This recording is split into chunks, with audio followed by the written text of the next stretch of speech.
তাহলে আমার আবাসস্থল হবে জাহান্নাম। উল্লেখিত হাদিস প্রমাণ করছে যার যতটুকুন জানা আছে সেটা প্রচার করতে হবে, এটা 1 নাম্বার। 2, যে যতটুকুন জানবেন সেটা শুদ্ধ না বিশুদ্ধ এটা যাচাই করে জানবেন। কেন?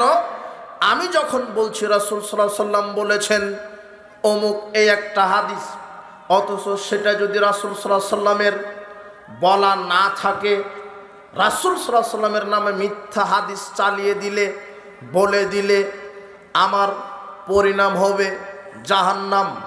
এই জন্য আমি যেটা জানছি সেটা যেন সঠিক জানা হয়, আমি যেটা বলছি সেটা যেন সঠিক বলা হয়।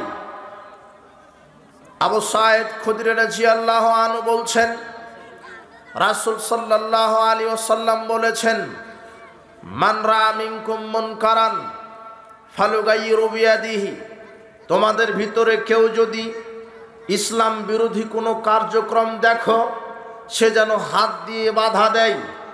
দেশের সরকার উনি যদি ইসলাম বিরোধী কোনো কাজ দেখে তাহলে প্রশাসন দিয়ে হাত দিয়ে বাধা দিবে। ওয়াইল্লাম ইয়াস্তাতে, যদি এতে সক্ষম না হয় তাহলে সে যেন মুখ দিয়ে প্রতিবাদ করে। ফাবিলিসানিহি, সে যেন কথা দিয়ে প্রতিবাদ করে। ওয়াইল্লাম ইয়াস্তাতে ফাবিকলবিহি, এতেও যদি সে না পারে, পরিবেশ যদি ঘোলাটা হয় তাহলে অন্তর থেকে ঘৃণা করবে। দাওয়াতের 3টি স্তর। যারা প্রশাসনিক ক্ষমতায় আছে রাসূল সাল্লাল্লাহু আলাইহি সাল্লাম তাদেরকে বলছেন যদি ইসলাম বিরোধী কোনো কাজ সমাজে হয় প্রশাসন দিয়ে হাত দিয়ে বাধা দাও। এই ক্ষমতা যদি না থাকে অন্তত মুখে প্রতিবাদ করো, ভালো কাজের আদেশ করো, মন্দ কাজের নিষেধ করো। মুখেও যদি বলার ক্ষমতা না থাকে অন্তত অন্তর দিয়ে ইসলাম বিরোধী কাজকে ঘৃণা করতে হবে। এটাই একটা দাওয়াত। এরপরও প্রত্যেককে দাওয়াত দিতেই হবে। বলছিলাম আবু বকর রাদিয়াল্লাহু আনহু বলছেন, খাতাবানা রাসূলুল্লাহ সাল্লাল্লাহু আলাইহি সাল্লাম ইয়াওমান নাহার, দাওয়াতি কাজ এটা যে কত গুরু দায়িত্ব, কত বড় দায়িত্ব। বিচার মাঠে প্রত্যেক নবীকে আল্লাহ সুবহানাহু ওয়া তাআলা জিজ্ঞাসা করবেন, আমি যেই দিন দিয়ে তোমাদেরকে পৃথিবীতে প্রেরণ করেছিলাম সেই দিনের ঠিকমতো প্রচার তোমরা করেছিলে কিনা। এই জন্য রাসূল সাল্লাল্লাহু আলাইহি সাল্লাম ইয়াউমুন নাহার, কুরবানির দিনে বিদায় হজের ভাষণে তিনি সাহাবীদেরকে উদ্দেশ্য করে বলছেন, সাহাবারা আলা হাল বাল্লাগতু, তোমরা কি সাক্ষ্য দিচ্ছ, তোমরা কি সহমত পোষণ করছো আমি আল্লাহর দ্বীন পরিপূর্ণভাবে মানুষের নিকটে পৌঁছিয়ে দিয়েছি। আমি দ্বীনের ব্যাপারে কোনোটা গোপন রাখিনি, আমি দ্বীনের ব্যাপারে কোনোটাকে আড়ালে রাখিনি। আমি আল্লাহর দ্বীন ভিতর বাহির স্পষ্ট করে দিয়েছি আমার উম্মতের জন্য। এতে কি তোমরা একমত? তারা বলছেন হ্যাঁ, আমরা স্বীকৃতি দিচ্ছি। আপনি দ্বীনের ব্যাপারে কিছু গোপন রাখেননি। তখন রাসূল সাল্লাল্লাহু আলাইহি সাল্লাম বলছেন, আল্লাহুম্মা শাহাদ, আল্লাহ তুমি সাক্ষ্য থাকো। ফালু বাল্লিগিশ শাহিদিল গায়েব। এরপরে তিনি বললেন, সাহাবীগণ তোমরা যারা আমার এই কথা শুনলে এখানে যারা অনুপস্থিত তাদেরকেও শুনিয়ে দিও যে আমি আল্লাহর দ্বীন প্রচার প্রতিষ্ঠা করতে গিয়ে কিছু গোপন রেখে যায়নি। আমি কোরআন এবং সহিহ সুন্নাহর প্রত্যেকটি দিক বিভাগ প্রচার করে গেছি, কোনোটা গোপন করে যায়নি। বলছিলাম আল্লাহর দ্বীনের দাওয়াত দেওয়া এটা গুরু দায়িত্ব। রাসূল সাল্লাল্লাহু আলাইহি সাল্লাম বলছেন, আমাকে তো আল্লাহ সুবহানাহু ওয়া তাআলা দ্বীনের দাওয়াত দিতে বলেছেন, আমার যারা উম্মত এদেরকেও দ্বীনের দাওয়াত দিতে বলেছেন। আল্লাহ বলছেন তুমি এইভাবে বলো, আনা অমানিত্তাবানি, আমি এবং আমাকে যারা অনুসরণ করে আমরা সকলেই আল্লাহর পথে মানুষকে দাওয়াত দেই প্রমাণ সহকারে। বলছিলাম আপনাকে দ্বীনের দাওয়াত দিতে হবে, কোরআন এবং সহিহ সুন্নাহর দাওয়াত দিতে হবে। আল্লাহ সুবহানাহু ওয়া তাআলা বলছেন প্রত্যেক জাতির উপরে আমি নবী রাসূল প্রেরণ করেছি, তারা যেন এই কথা বলে দাওয়াত দেয় আল্লাহ ছাড়া কোনো প্রকৃত মাবুদ নেই। তারা তাওহীদের দাওয়াত দিয়েছে, তারা তাগুতকে বর্জন করতে বলেছে। আল্লাহ সুবহানাহু ওয়া তাআলা বলছেন ইয়া আইয়ুহাল্লাযীনা আমানু কু আনফুসাকুম ওয়া আহলিকুম নারা, হে বিশ্বাসীগণ তোমরা নিজেরা জাহান্নামের আগুন থেকে বাঁচো, পরিবার পরিজনকে জাহান্নামের আগুন থেকে বাঁচানোর চেষ্টা করো। এই কথা আল্লাহ বলছেন। যত মুমিন নারী পুরুষ আছেন সকলের উপরেই আল্লাহ সুবহানাহু ওয়া তাআলা বলছেন হে বিশ্বাসীগণ তোমরা নিজেরা জাহান্নামের আগুন থেকে বাঁচো, পরিবার পরিজনকে জাহান্নামের আগুন থেকে বাঁচানোর চেষ্টা করো। জাহান্নামের আগুন থেকে বাঁচতে হয় কিভাবে? বিশুদ্ধ ঈমান আনয়নে, যে ঈমানের ভিতরে শিরক থাকবে না, কবর পূজা, মাজার পূজা, খানকা পূজা, উসিলা পূজা, পীর পূজা থাকবে না, যে ঈমানের ভিতরে আল্লাহ ছাড়া কারো আনুগত্য থাকবে না, যে ঈমানের ভিতরে আল্লাহ ছাড়া কোনো বিধানের মূল্যায়ন থাকবে না, যে ঈমানের ভিতরে দ্বিতীয় কোনো আল্লাহর গোলামি থাকবে না, যে ঈমানের ভিতরে আল্লাহর বিধান থাকবে, যেই ঈমান যেই আকীদা বিশ্বাস স্থাপন করলে জান্নাতে যাওয়া যায়, এই আকীদা পোষণ করতে হবে। নিজেরা কিভাবে জান্নাতে যাবেন? বিশুদ্ধ আকীদা ঈমান আনয়নের মাধ্যমে, এরপরে সলেহ সৎ আমলের মাধ্যমে, সালাত সিয়াম হজ যাকাত তাসবিহ তাহলিলের মাধ্যমে, এগুলি করলে জান্নাতে যাওয়া যায়। পরিবারকে কিভাবে জান্নাতের দিকে নিয়ে যাবেন? তাদেরকে ভালো কাজের আদেশ দিতে হবে, মন্দ কাজের নিষেধ করতে হবে। নিজে আগে জাহান্নামের আগুন থেকে বাঁচতে হবে, এরপরে পরিবারকে জাহান্নামের আগুন থেকে বাঁচাতে হবে। এখন আপনি নিজেই জাহান্নামের কর্মের ভিতরে আছেন, আপনি সালাত আদায় করেন না, আপনি সিয়াম পালন করেন না, আপনি তাগুদের পূজা করছেন, ছবি মূর্তির পূজা করছেন, খানকা ওরসে আপনি সিজদা করেন, মাজারে সিজদা করেন। নিজের আকীদা আমল ঠিক নেই, নিজের আমল ঠিক নেই।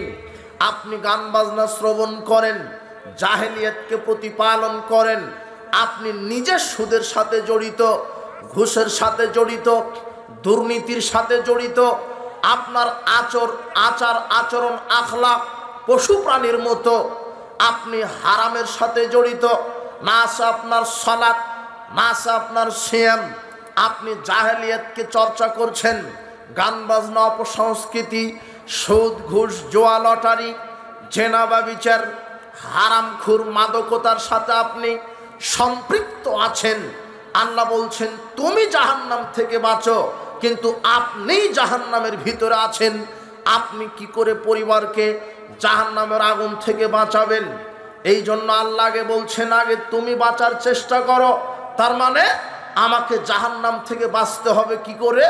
বিশুদ্ধ ঈমান আনয়নে, যে ঈমানে আল্লাহর শিরক থাকবে না, বিশুদ্ধ আমলে, যেই আমলে বিদআত থাকবে না, যে আমলে রাসূল সাল্লাল্লাহু আলাইহি ওয়াসাল্লামের নীতির উল্টা আমল থাকবে না। আমি জাহান্নাম থেকে বাঁচব ওই ঈমান দিয়ে, যে ঈমানে শিরক থাকবে না, যে আমলে বিদআত থাকবে না, আকীদা মানহাজ হবে স্পষ্ট বিশুদ্ধ। আমি জাহান্নাম থেকে বাঁচব কি করে? 5 ওয়াক্ত সালাতের মাধ্যমে। আমি জাহান্নাম থেকে বাঁচব কি করে? রমাদানের সিয়াম পালনের মাধ্যমে। আমি জাহান্নাম থেকে বাঁচব কি করে? গীবত থেকে বিরত থাকার মাধ্যমে। বেপর্দা থেকে বিরত থাকার মাধ্যমে আমি জাহান্নাম থেকে বাঁচব কি করে? সুদ, ঘুষ, দুর্নীতি, মদ পান করা থেকে বেঁচে থাকার মাধ্যমে আমি জাহান্নাম থেকে বাঁচতে পারি। কিন্তু আল্লাহ বলছেন তুমি নিজে আগে জাহান্নামের আগুন থেকে বাঁচো, তারপরে পরিবারকে বাঁচাও। কিন্তু আপনি কিভাবে পরিবারকে বাঁচাবেন? আপনি নিজেই তো শিরকের সাথে জড়িত, বিদআতের সাথে জড়িত, আপনি নিজেই একটা হারামখোর, আপনি সুদখোর, আপনি ঘুষখোর, আপনি চোর, আপনি ডাকাত, আপনি দুর্নীতিবাজ, আপনি মদখোর, আপনি গান বাজনা শ্রবণকারী, আপনি বেপরদায় চলাচলকারী, আপনি নিজেই জাহান্নামের দরজায় দাঁড়ানো আছেন। আপনি কি করে পরিবারকে জাহান্নাম থেকে বাঁচাবেন? তার মানে আল্লাহ সুবহানাহু ওয়া তাআলা এটা বলছেন আগে নিজে জাহান্নামের আগুন থেকে বাঁচো, মানে নিজেকে পরিশুদ্ধ করতে হবে, শিরক মুক্ত, বেদাত মুক্ত জীবন গড়তে হবে, জাহেলিয়াত মুক্ত, তাগুত মুক্ত জীবিকা নির্বাহ করতে হবে, 5 ওয়াক্ত সালাত, সিয়াম, হজ, যাকাত, তাসবিহ, তাহলিল, হালাল রুজি ভক্ষণ করতে হবে। তাহলে নিজেকে জাহান্নাম থেকে বাঁচানো যাবে। এরপরে আপনি পরিবারকে জাহান্নাম থেকে বাঁচাবেন। এখন আপনি আপনার পরিবার, আপনার জাতিকে দাওয়াত দিবেন, হে জাতি, হে আমার পরিবার, শিরক করো না, ইন্নাশ শিরকা লাযুলমুন আযীম, নিশ্চয় শিরক সবচেয়ে বড় পাপ। আমি যদি শিরক করি, আমি আরেকজনকে শিরক না করার ব্যাপারে দাওয়াত দিতে পারি না।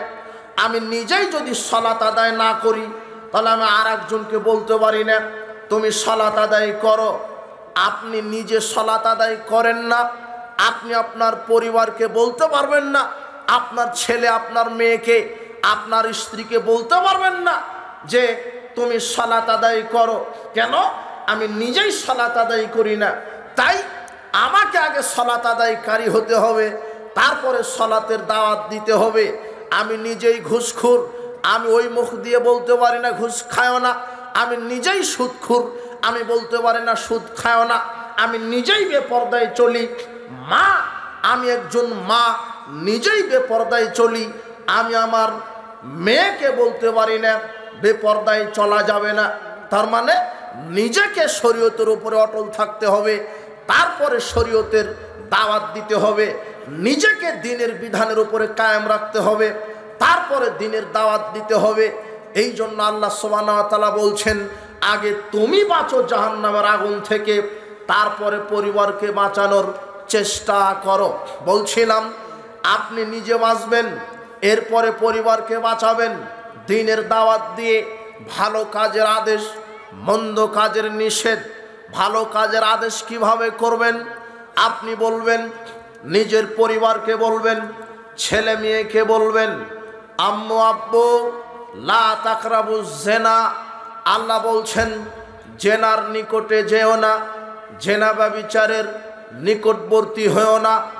এটা অশ্লীল কাজ, খারাপ পথ, জেনার পরিণাম জাহান্নাম। এইভাবে আপনার ছেলে মেয়েকে দাওয়াত দিলেন, আপনার স্ত্রীকে দাওয়াত দিলেন, পরিবারকে দাওয়াত দিলেন। আপনি পরিবারকে বলবেন বেপরদায় চলো না, বেপরদা নারীর ওপরে জাহান্নাম নির্ধারিত। মেয়েকে বলবেন আমি, এইভাবে মেয়েকে দাওয়াত দেন।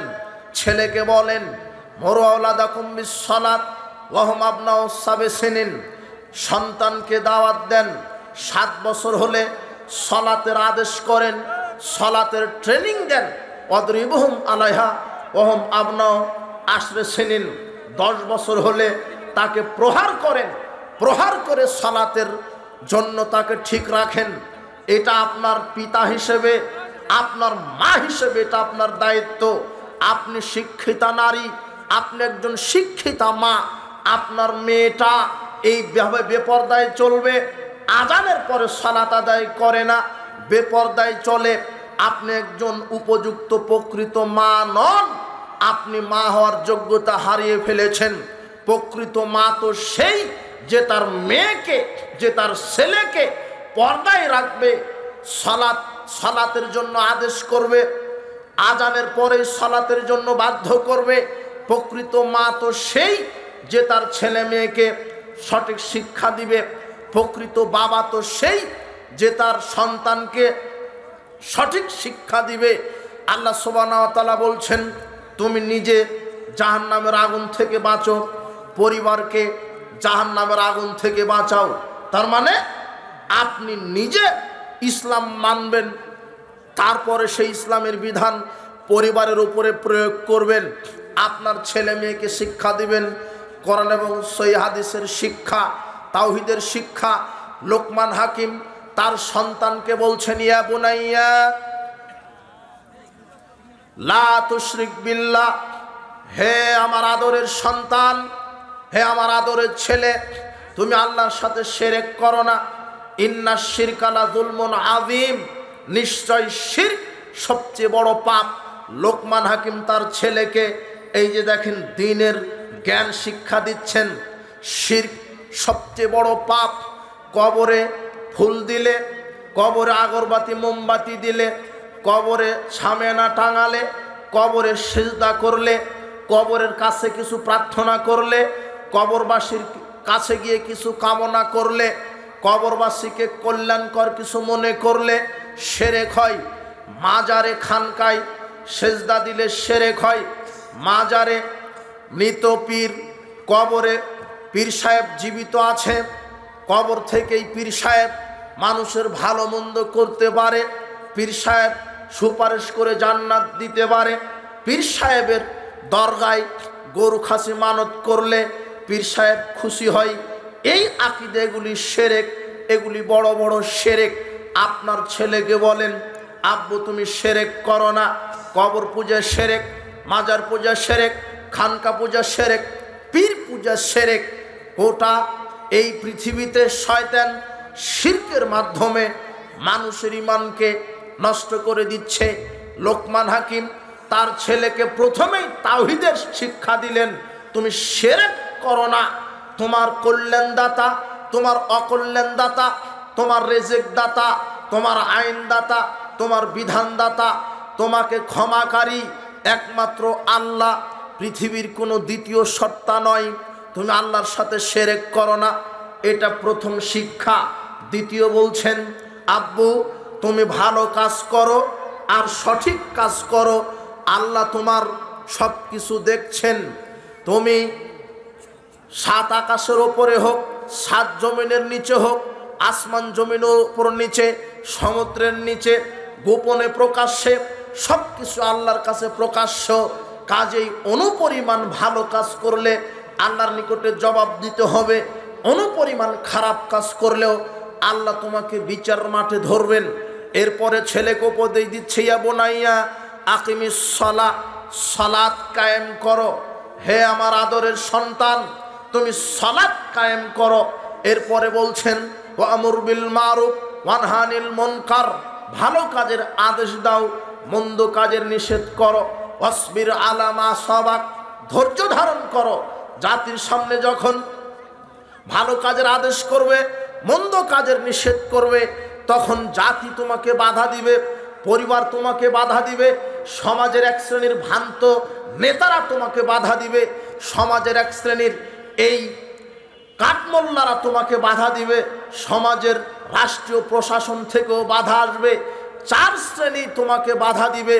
যখন সঠিক বস্তু, সঠিক দাওয়াতটা তুমি জাতির সামনে দিবে, চারটি জায়গা থেকে তুমি বাধাগ্রস্ত হবে। পরিবার থেকে, সমাজের নেতা থেকে, ভ্রান্ত হুজুর থেকে, আর প্রশাসনিকভাবে এই চারটা তোমাকে বাধা দিবে। রাসূল সাল্লাল্লাহু আলাইহি ওয়াসাল্লামকে আল্লাহ সুবহানাহু ওয়া তাআলা বলছেন, তুমি আল্লাহর দ্বীনের দাওয়াত দাও, মানুষ তোমাকে বাধা দিবে, সেই বাধা থেকে হেফাজত করার দায়িত্ব আমার। লোকমান হাকিম একই দাওয়াত দিলেন তার ছেলেকে, তুমি যখন আল্লাহ রাস্তায় মানুষকে ভালো কাজের আদেশ দিবে, মন্দ কাজের নিষেধ দিবে, তখন তোমাকে মানুষ বাধা দিবে, তখন তুমি ধৈর্য ধারণ করো। শোনো হে আদরের সন্তান, তুমি হিংসা করো না, তুমি অহংকার করো না, মানুষকে তুচ্ছ মনে করো না, তোমার কণ্ঠ যেন উঁচু না হয়, বিনীত নম্র ভদ্রভাবে তুমি চলাফেরা করো। পিতার নিকট থেকে পিতা তার সন্তানকে এইভাবে উপদেশ দিচ্ছে, মানুষের সাথে কথা বলবে কণ্ঠ নিচু করে, সুন্দর স্বভাব চরিত্রের মাধ্যমে, আল্লাহ সুবহানাহু ওয়া তাআলা বলছেন ছেলে মেয়েকে তুমি নিজে জাহান্নাম থেকে বাঁচো, পরিবারকে জাহান্নাম থেকে বাঁচাও। মানে লোকমান হাকিম তার সন্তানকে যেই শিক্ষা দিলেন, আপনি একজন অভিজ্ঞ আদর্শবান পিতা হিসেবে আপনার ছেলে মেয়েকে ওই শিক্ষাই দিতে হবে। আপনার ছেলে মেয়ে আজকে মোবাইল ফাংশন জানে, আপনার ছেলে মেয়ে আজকে কম্পিউটার শিক্ষা জানে, আপনার ছেলে মেয়ে আজকে মোবাইল জানে, কম্পিউটার জানে, মোটরসাইকেল চালাতে জানে, ফিজিক্স জানে, কেমিস্ট্রি জানে, ইংরেজি জানে, বায়োলজি জানে, সোশ্যাল ওয়ার্ক সোশ্যাল সায়েন্স জানে, আকাশতত্ত্ব জানে, জমিন তত্ত্ব জানে। আপনার ছেলে মেয়ে অনেক শিক্ষিত, আপনি শিক্ষা দিয়েছেন, কিন্তু দুর্ভাগ্যজনক সত্য আপনি আপনার ছেলে মেয়েকে, আপনার সন্তানকে শরীয়ত শিক্ষা দেননি, আপনি আপনার সন্তানকে কোরআন সুন্নাহ শিক্ষা দেননি। আপনি বিশ্বাস করেন যদি আপনার ছেলে মেয়ে এই জাতিগত বিদ্যায় উচ্চ শিক্ষিত হয়, সে শিক্ষিত নয় যদি সে তার কাছে কোরআন সুন্নাহর জ্ঞান না থাকে। কোরআন সুন্নাহর শিক্ষাই প্রকৃত শিক্ষা। আপনার ছেলে মেয়েকে বলবেন আব্বু 5 ওয়াক্ত সালাত আদায় করো, রমাদান আসলে সিয়াম পালন করো, বড়দেরকে সালাম দাও, ছোটদেরকে স্নেহ করো, বাড়িতে বিসমিল্লাহ বলে প্রবেশ করো, ঘুমাও আল্লাহর নাম নিয়ে, পান করো আল্লাহর নাম নিয়ে, বড়দেরকে সালাম দিবে, পেশাব পায়খানায় দোয়া পড়ে যাবে, মসজিদে ঢোকার সময় দোয়া পড়বে, এইভাবে খাবার সময়তে বিসমিল্লাহ বলবে। এইভাবে আপনার সন্তানকে আদব কায়দা যদি শিক্ষা দেন, আপনি মারা যাওয়ার পরেও আপনার এই সন্তান যত আমল করবে, আপনি মরার পরও আপনার আমল নামাতে আপনার এই সন্তানের নেকি আপনার আমল নামাতে আল্লাহ পৌঁছিয়ে দিবেন। এরকম সন্তান তৈরি করে যান। আবু হুরায়রা রাদিয়াল্লাহু আনহু বলছেন রাসূল সাল্লাল্লাহু আলাইহি ওয়াসাল্লাম বলেছেন ইযা মাতাল ইনসান ইনকাতা আনহু আমালু, মানুষ যখন মারা যায় সব আমল বন্ধ হয়ে যায়, ইল্লা মিন সালাসাতিন, তবে 3টা আমলের নেকি কবরে পেতেই থাকে। ইল্লা মিন সাদাকাতিন জারিয়া, সাদগায়ে জারিয়া, মসজিদ মাদ্রাসা করেছেন, এতিমখানা, ব্রিজ, কালভার্ট নির্মাণ করেছেন, এগুলির নেকি আপনি কবরে শুয়ে শুয়ে পেতে থাকবেন।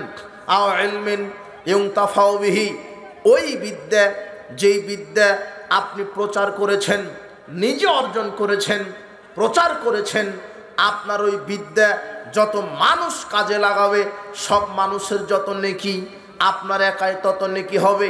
আওয়ালাদিন সালেহ ইয়াদউ লাহু, সৎ সন্তান, যেই সন্তান আপনার জন্য দোয়া করবে, সৎ সন্তান পৃথিবীতে রেখে যান। আপনার ছেলেকে উচ্চ শিক্ষা দিয়েন না, আমি উচ্চ শিক্ষা দিতে নিষেধ করিনি, দেন, তবে আপনার ছেলে মেয়েকে সুশিক্ষা দেন, যেই শিক্ষা আপনার পরকালের জন্য জান্নাতের কারণ হতে পারে। দেখেন রাসূল সাল্লাল্লাহু আলাইহি ওয়াসাল্লাম বলছেন, আবু সাঈদ খুদরি রাদিয়াল্লাহু আনহু বলছেন রাসূল সাল্লাল্লাহু আলাইহি ওয়াসাল্লাম বলেছেন মান আলা সালাসা বানাতিন, যে পিতা তার 3টা কন্যা সন্তানকে লালিত পালিত করবে, ফাদ্দাবাহুন্না, সুন্দর শিষ্টাচার শিক্ষা দিবে, ওয়াজাওয়াজাহুন্না, সৎ সন্তানের সাথে বিবাহের ব্যবস্থা করে দিবে, ওয়াহসানা ইলাইহিন্না, সুন্দর শিষ্টাচার দেখাবে, ফালাহুল জান্নাহ, সেই পিতার উপরে আল্লাহ জান্নাতকে ওয়াজিব করে দিবেন। রাসূল সাল্লাল্লাহু আলাইহি ওয়াসাল্লাম বলছেন যার 3টা কন্যা সন্তান আছে, 1 সুন্দর শিষ্টাচার শিক্ষা দিবে, 2 সৎ সন্তানের সাথে বিবাহের ব্যবস্থা করবে, 3 তার সাথে সদাচরণ দেখাবে, তাকে লালিত পালিত করবে। এই 3টা কাজ যদি আপনি পিতা হিসেবে মেয়ের উপরে করতে পারেন, এই মেয়েটার কারণেই আল্লাহ আপনার উপরে জান্নাতকে ওয়াজিব করে দিবেন।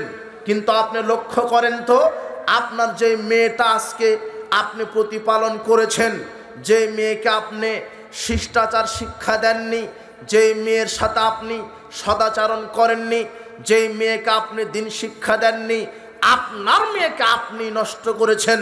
বেপরদায় ঘুরে, আপনার মেয়ের কোনো ক্ষমতা নেই বেপরদায় চলার, আপনি সুযোগ করে দিয়েছেন, তাই আপনার মেয়েটা বেপরদায় চলছে। আপনি যদি পুরুষের মতো পুরুষ হতেন, আপনি যদি আদর্শ পিতা হতেন, তাহলে আপনার মেয়েটা ল্যাংটা হয়ে রাস্তায় চলতো না। আপনি যদি আদর্শ বাপ হতেন, আপনার মেয়েটা আজানের পরে সালাত আদায় না করে থাকতে পারতো না। আপনি যদি আদর্শ বাপ হতেন, তাহলে আপনার মেয়েটাকে মদখুর গাঁজাখুর বেনামাজির সাথে বিবাহ দিতেন না। আপনার মেয়ে আপনিই নষ্ট করেছেন। রাসূল সাল্লাল্লাহু আলাইহি ওয়াসাল্লাম বলছেন, যেই পিতা তার মেয়েকে সুন্দর শিষ্টাচার শিক্ষা দিল, এরপরে নেক সন্তানের সাথে বিবাহের ব্যবস্থা করে দিল, ওই মেয়েটার কারণে আল্লাহ ওই বাপের উপরে জান্নাত ওয়াজিব করবেন। কিন্তু আপনার বাড়িতে যেই মেয়েটা আছে, আপনি বুকে হাত দিয়ে বলেন তো, ওই মেয়েটার কারণে আপনার উপরে জান্নাত ওয়াজিব হচ্ছে নাকি জাহান্নাম ওয়াজিব হয়েছে? রাসূল সাল্লাল্লাহু আলাইহি ওয়াসাল্লাম বলছেন, যার দুটা কন্যা সন্তান আছে, সে যদি তাকে বালেগ হওয়া পর্যন্ত লালিত পালিত করে, সুন্দর শিষ্টাচার শিক্ষা দেয়, সৎ পাত্রস্থ করে, তাহলে ওই মেয়ের বাপ আর আমি মুহাম্মদ সাল্লাল্লাহু আলাইহি ওয়াসাল্লাম একেবারে অঙ্গাঙ্গিভাবে একই জান্নাতে বসবাস করব। তো আপনার বাড়িতে যে মেয়েটা, আপনার মেয়েটা যেটা আছে, ওই মেয়ের কারণে কি আপনি মুহাম্মদ সাল্লাল্লাহু আলাইহি ওয়াসাল্লামের সাথে জান্নাতে থাকতে পারবেন নাকি ইবলিসের সাথে জাহান্নামে থাকতে হবে? এই বিচারটা আপনার হাতে তুলে দিলাম। আপনি রাতে ভাববেন যে আমার মেয়ের কারণে আমি কি জান্নাতে যেতে পারবো নাকি জাহান্নামে যাওয়া লাগবে, আমার ছেলের কারণে আমি কি জান্নাতে যেতে পারবো নাকি জাহান্নামে যাওয়া লাগবে। বলছিলাম, আল্লাহ বলছেন, তুমি নিজে আগে জাহান্নাম থেকে বাঁচো, পরিবারকে জাহান্নাম থেকে বাঁচার চেষ্টা করো। পরিবার পরিজন, সমাজ রাষ্ট্রের মানুষকে ভালো কাজের আদেশ, মন্দ কাজের নিষেধের মাধ্যমে তাদেরকে কোরআন সুন্নাহর দাওয়াত দাও, কোরআন সুন্নাহ প্রচার প্রতিষ্ঠার কাজে নিজেকে নিয়োজিত করো। বলছিলাম, যত অভিভাবক এসেছেন, পিতামাতা এসেছেন, আপনারা নিজেরা জাহান্নাম থেকে বাঁচুন, বাঁচার চেষ্টা করেন। আপনার ছেলে মেয়েকে, পরিবারকে জাহান্নামের আগুন থেকে বাঁচানোর জন্য দাওয়াত দেন, তাদেরকে কোরআন সুন্নাহ শিক্ষা দেন। আপনার ছেলে মেয়েকে কোরআন সুন্নাহর জ্ঞান শিক্ষা দেন। আপনার ছেলেকে আলেম তৈরি করেন, আপনার মেয়েকে আলেমা তৈরি করেন, যাদের বিনিময়ে আল্লাহ আপনাকে জান্নাতে দিবেন, এমন নেক সন্তান তৈরি করে যান। আবু হুরায়রা রাদিয়াল্লাহু আনহু বলছেন, রাসূল সাল্লাল্লাহু আলাইহি ওয়াসাল্লাম বলেছেন, ইন্নাল্লাহা আযজা ওয়া জাল লা ইয়ারফাউ দারাজাতা লিল আবদিস সালিহ ফিল জান্নাহ। আল্লাহ সুবহানাহু ওয়া তাআলা জান্নাতে কিছু পিতামাতার মর্যাদা বৃদ্ধি করে দিবেন। পিতামাতা বলবেন, আন্নালি হাজিহি, হে রব, এত মর্যাদা আমাদের কেন? আমরা তো এত নেকির কাজ করিনি, এরপর আমাদেরকে এত মর্যাদা দিলেন কেন? তখন আল্লাহ সুবহানাহু ওয়া তাআলা বলবেন, বিস্তিগফার ওয়ালাদিকালা, ওই যে তোমার দুনিয়াতে যে সৎ সন্তান, তুমি যেই সৎ সন্তান রেখে এসেছিলে, ওই সৎ সন্তান তোমাদের জন্য বেশি বেশি দোয়া করেছে, ক্ষমা প্রার্থনা করেছে। ওই সৎ সন্তানের দোয়ার বরকতে আমি আল্লাহ তোমাদের মর্যাদা জান্নাতে বাড়িয়ে দিয়েছি। এমন সন্তান রেখে যান, যেই সন্তান পিতামাতার জন্য দোয়া করবে, রব্বির হামহুমা কামা রব্বায়ানি সাগীরা।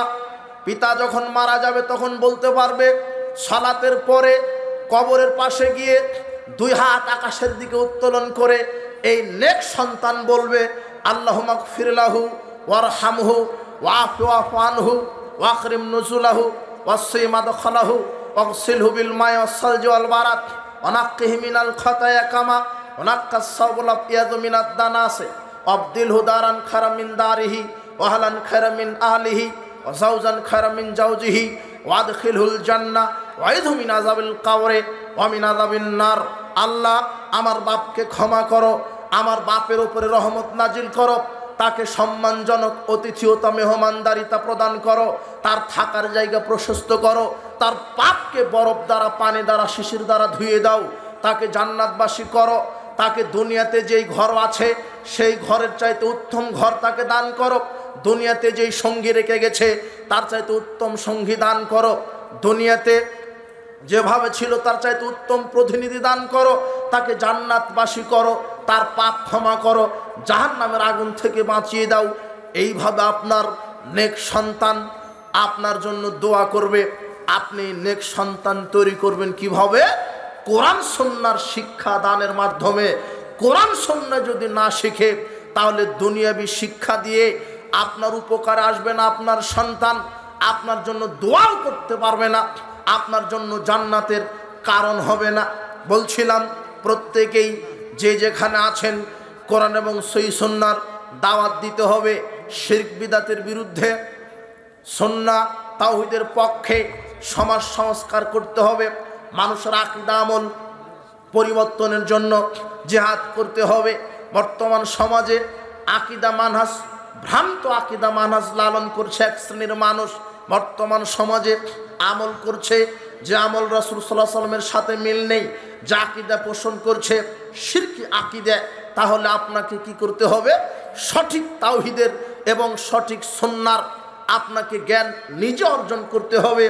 আপনার ছেলে মেয়েকে সঠিক জ্ঞান শিক্ষা দিতে হবে, যাতে করে আপনার ছেলে মেয়ে সেটা সমাজে রাষ্ট্রে বলতে পারে, প্রচার প্রতিষ্ঠার জন্য মুজাহিদ হিসেবে পৃথিবীতে চলতে পারে। বলছিলাম আল্লাহ সুবহানাহু ওয়া তাআলার দ্বীনের দাওয়াত দিতে হবে। যে যেখানে আছেন যার যতটুকু নেলেম আছে সেটা নিজে আমল করবেন, সেটা প্রচার প্রতিষ্ঠার জন্য জিহাদ করবেন।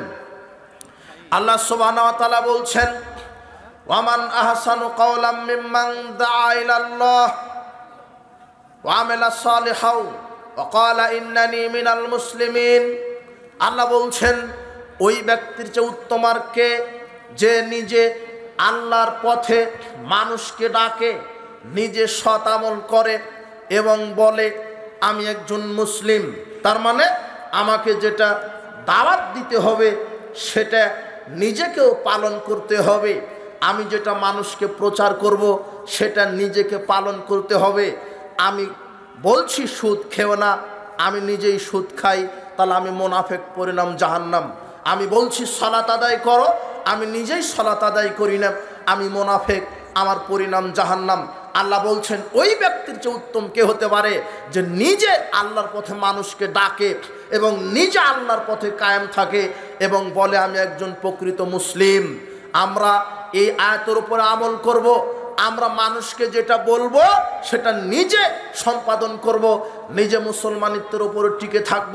আল্লাহ তুমি কবুল করো, আল্লাহুম্মা আমিন।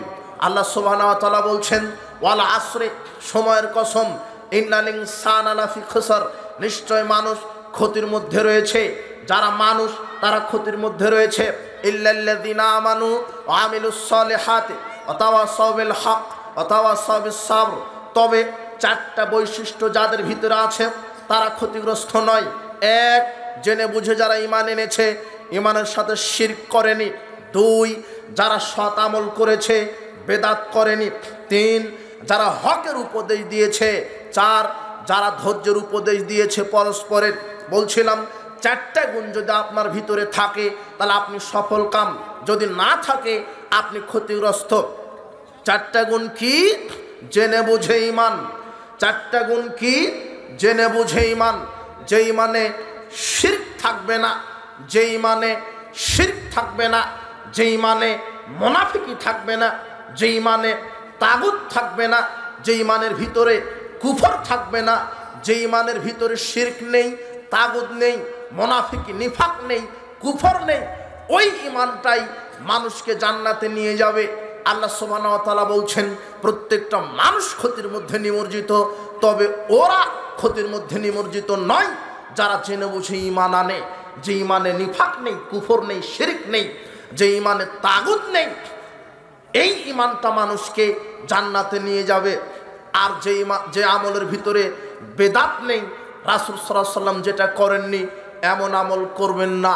রাসূল সাল্লাল্লাহু আলাইহি ওয়াসাল্লাম যেটা করেছেন, করতে বলেছেন, সেটা করবেন। সলেহ, সব আমল সৎ নয়, আমল ভালো হলেই সৎ নয়। সৎ আমল হওয়ার জন্য শর্ত দুটো। এক, আল্লাহর পক্ষ থেকে, রাসূল সাল্লাল্লাহু আলাইহি ওয়াসাল্লামের পক্ষ থেকে অনুমোদন থাকতে হবে। আমল যে করছেন সেটাই সৎ নয়, আমল করলেই সৎ হবে না। আমল যে আপনারটা সঠিক বা সৎ, এর জন্য শর্ত দুইটা। এক, আপনি যে আমলটা করছেন সেটা আল্লাহ এবং তার রাসূল সাল্লাল্লাহু আলাইহি ওয়াসাল্লামের দেওয়া হতে হবে। দুই, ওই আমলটা একমাত্র আল্লাহকে সন্তুষ্ট করার জন্য করতে হবে, না হলে সেই আমল সৎ হবে না। কেন?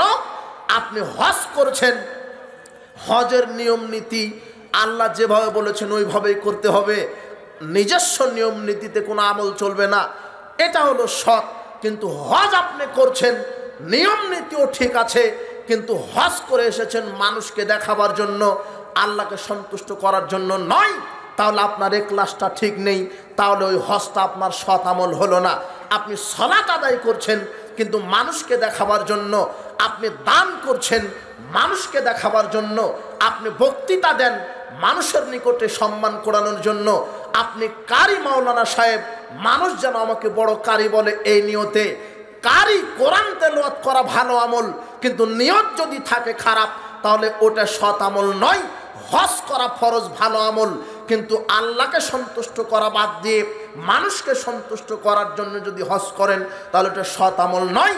সৎ আমলের জন্য দুইটা শর্ত: এক, আল্লাহ এবং তার রাসূলের দেওয়া হতে হবে; দুই, যে আমলটা করছেন সেটা আল্লাহকে রাজি খুশি করার জন্য করতে হবে।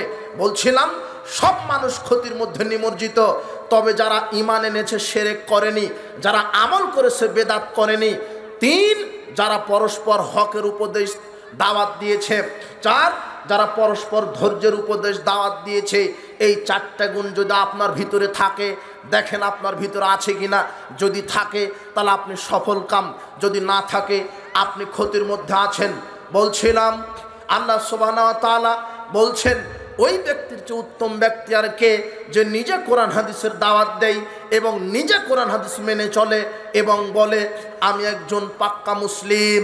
আপনি এই আয়াতের উপরে আমল করছেন কিনা দেখেন। আপনি যা বলবেন সেটা নিজে পালন করবেন আর মুসলমানের উপরে টিকে থাকবেন। বলছিলাম আপনাকে দাওয়াত দিতে হবে, দাওয়াতের অনেক ফজিলত। রাসূল সাল্লাল্লাহু আলাইহি ওয়াসাল্লাম বলছেন মান দাল্লা আলা খায়রিন ফালাহু মিসলু আজরিহি। আপনি যদি কাউকে একটা দিনের দাওয়াত দেন, আপনার দাওয়াত শুনে যদি ওই ব্যক্তি ওই আমলটা করে, ওই ব্যক্তি আমল করে যত নেকি পাবে আল্লাহ আপনাকে ওর সমান নেকি দিয়ে দিবেন। কেন? আপনি যে তাকে বললেন আপনি সালাত আদায় করেন, আপনার দাওয়াত পেয়ে লোকটা সালাত আদায় করছে, ও যত দিন সালাত আদায় করবে ও যত নেকি পাবে আপনাকে আল্লাহ অটোমেটিক্যালি তত নেকি লিখে দিবেন। এই জন্য আপনি দায়ী হবেন। আপনার একটা হাদিস জানা আছে কি? দাঁড়িয়ে খেও না, দাঁড়িয়ে খেও না, বসে খাও, বসে খাও উত্তম। আপনার একটা হাদিস জানা আছে কি? যে রাসূল সাল্লাল্লাহু আলাইহি ওয়াসাল্লাম বলেছেন ডান হাতে খাও, বাম হাতে খেও না, বাম হাতে শয়তান খায় আর ডান হাত, এটা রাসূল সাল্লাল্লাহু আলাইহি ওয়াসাল্লামের সুন্নাহ। এই হাদিসটা আপনার জানা আছে, একটাই বলেন ওই লোকটা যতদিন ডান হাতে বিসমিল্লাহ বলে পান করবে ওর যত নেকি হবে আপনার আমলনামাতেও তত নেকি লেখা হবে। আপনি দিনের দাওয়াত দেন, সমাজে মৃত সুন্নাত, যেই সুন্নাত আপনি চালু করেন দাওয়াতের মাধ্যমে। রাসূল সাল্লাল্লাহু আলাইহি ওয়াসাল্লাম বলছেন ইন্না মিন ওয়ারাইকুম জামানা সাবরিন, শোনো সাহাবীগণ তোমাদের পরে ধৈর্যের যুগ আসছে। লিল মুতামাসসিকি ফিহি আজরু খামসিনা শাহিদাম মিনকুম। ধৈর্যের যুগে আমার যারা একটা মৃত সুন্নাতকে জাগ্রত করে আমল করবে তাদের নেকি হবে 50 জন শহীদদের নেকির সমান। তাহলে আপনি দাওয়াত দেন, সমাজে কত মৃত সুন্নাত আছে, মসজিদে ঢুকে 2 রাকাত সালাত আদায় না করে বসা যাবে না। আপনি মসজিদে ঢুকেই বসে পড়ছেন জিনা, আপনি বলেন রাসূল সাল্লাল্লাহু আলাইহি ওয়াসাল্লামের সুন্নাত 2 রাকাত পড়ে বসতে হবে। ওই ইমাম সাহেব খুতবা দিক আর বক্তৃতা দিক আর যেই দিক, ও যত বড়ই ইমাম হোক, লাল বাতি জ্বলিয়ে রাখুক আর সাদা বাতি জ্বালিয়ে রাখুক, রাসূল সাল্লাল্লাহু আলাইহি ওয়াসাল্লাম বলছেন মেম্বারে দাঁড়িয়ে থেকে তুমি কি সালাত আদায় করেছো? রাসূল সাল্লাল্লাহু আলাইহি ওয়াসাল্লাম জুমার খুতবা দিচ্ছিলেন, এমন সময় এক লোক এসে বসে বললেন, তিনি বললেন কম দাঁড়াও, সল্লি রাকাতাইনে, 2 রাকাত সালাত আদায় করো, এরপরে বসো।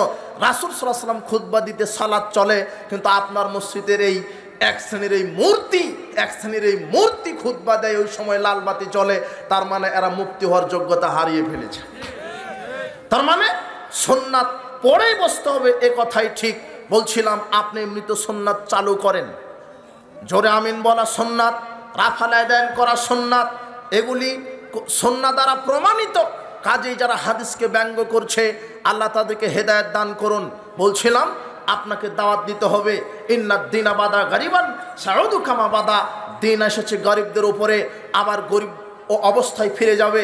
ফাতুবালিল গোরাবা, তবে তাদের জন্য তুবা নামক জান্নাতে গাছের সুসংবাদ, তাদের জন্য জান্নাতে তুবা নামক গাছের সুসংবাদ।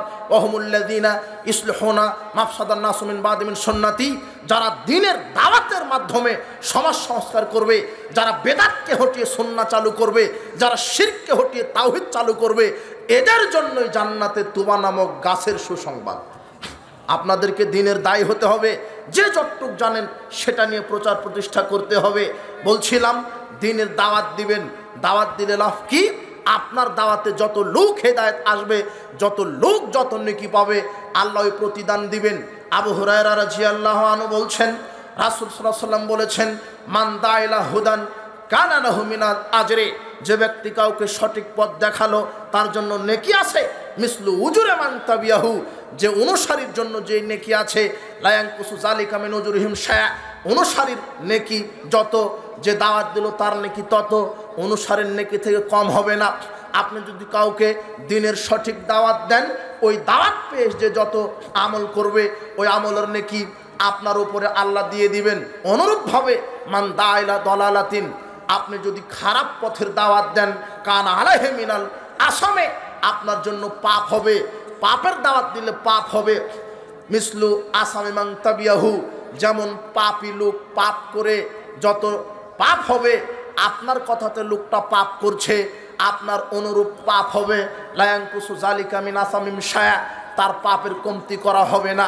বলছিলাম আপনি ভালো কাজের আদেশ দেন, নেকি হবে। খারাপ কাজের আদেশ করলে পাপ হবে। আপনি ভালো কাজের আদেশ করবেন, মন্দ কাজের নিষেধ করবেন। বলছিলাম আপনাকে দ্বীনের দাওয়াত দিতে হবে। উকবা বিন আমের রাদিয়াল্লাহু আনহু বলছেন, রাসূল সাল্লাল্লাহু আলাইহি ওয়াসাল্লাম বললেন, খারাজা রাসূলুল্লাহ সাল্লাল্লাহু আলাইহি ওয়াসাল্লাম ওয়া নাহনু ফিস সুফফা। উকবা বিন আমের বলছেন, আমরা আহলে সুফফার সাথে ছিলাম।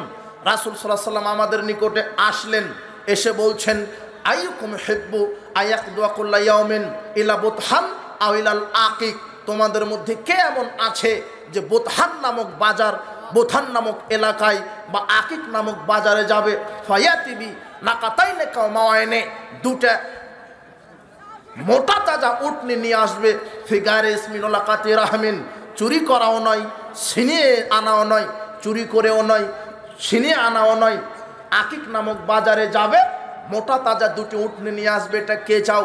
সাহাবীগণ বলছেন, কুল্লুনা ইউহিব্বু যালিক, আল্লাহর নবী আমরা প্রত্যেকে এটা চাই। তিনি তখন বললেন, আয়াখদু আহাদুকুম ইলাল মসজিদে, যাও ফায়ু আল্লিমু আও ইয়াকরানে আয়াকরা আয়াতান মিন কিতাবিল্লাহি, তোমরা মসজিদে গিয়ে দুটা আয়াত মানুষকে শিক্ষা দাও, অথবা দুটা আয়াত কোরআন থেকে তেলাওয়াত করো। খায়রুল্লাহু মিন নাকাতিন আও নাকাতাইনে সালাসুম খায়রুল্লাহু মিন সালাসিন ওয়া আরবাউন খায়রুল্লাহু মিন আরবাইন ওয়া মিন আদাদিহিন্না মিনাল ইবিলে। রাসূল সাল্লাল্লাহু বলছেন, কেউ যদি কোরআনের একটা আয়াত মানুষকে শিক্ষা দেয় তাহলে একটা উট কুরবানের নেকি, অথবা কেউ যদি একটা আয়াত নিজে তেলাওয়াত করে কোরআন থেকে, তার জন্য একটা উটের নেকি। আপনি কোরআন থেকে একটা আয়াত পড়বেন, একটা উট কুরবানের নেকি হবে। একটা আয়াত মানুষকে শিক্ষা দিবেন, একটা উট কুরবানির নেকি হবে। এইভাবে যত আয়াত পড়বেন আল্লাহ তত উট কুরবানির নেকি আপনার আমল নামাতে লিখে দিবেন। তাহলে আপনি কোরআন হাদিসের দাওয়াত দেন, কোরআন নিজে তেলাওয়াত করেন, সকাল সন্ধ্যা কোরআন তেলাওয়াত করেন, সূরা মুলক তেলাওয়াত করেন। সূরা মুলক বিচার মাঠে সুপারিশ করে এই সূরা মুলক পাঠকারীকে জান্নাতে নিয়ে যাবে।